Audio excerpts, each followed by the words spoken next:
I'm a simple man. Music like this?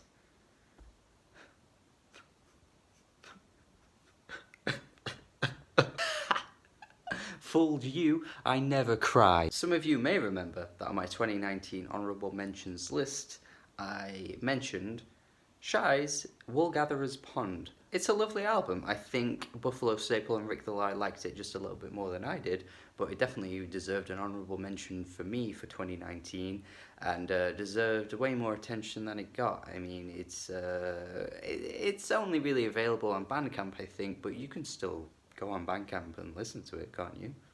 Not that hard. So it was cool to see that Speak and Spell Records, which is run by Josh. Josh is on my podcast.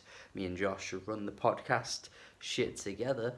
Picked up Shye and is now releasing Shye's music on that record label. And I've got to say, this is wonderful stuff. This is an absolutely magnificent album. I adore this thing. I've just been in awe of this album since Saturday. Like, I put this on Saturday morning, and ever since then I've just been swept off my feet by it. I find this to just be so bloody beautiful. Albums like this really tend to hit me because I think I've come to the conclusion that piano might be my favourite instrument in terms of how it sounds.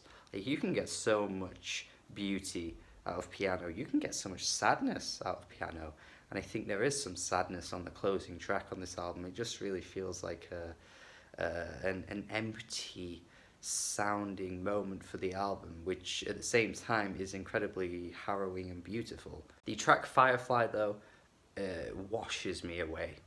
Like, that track just takes me away, man.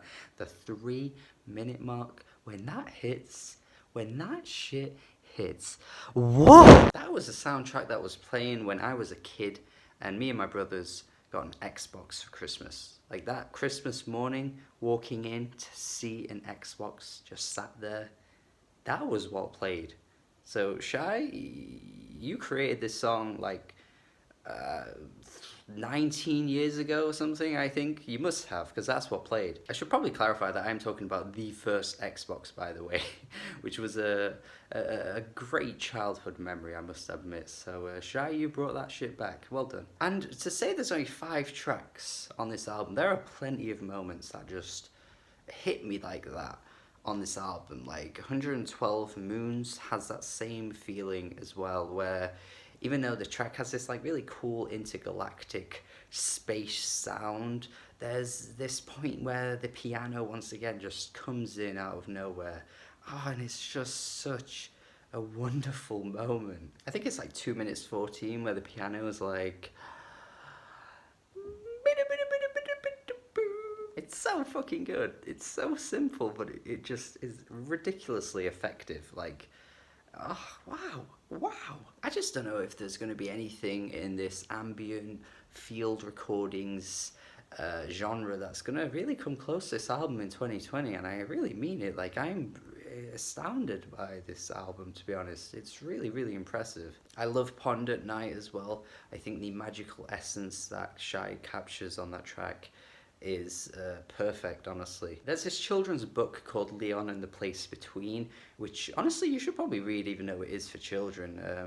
The author of that book is fantastic, Graham Baker Smith. I haven't read anything else from him, but in that book he has this really cool writing technique where he just constantly shifts the atmosphere from like exciting, busy, crazy, like so many things going on, and then bam, nothing. It's silent.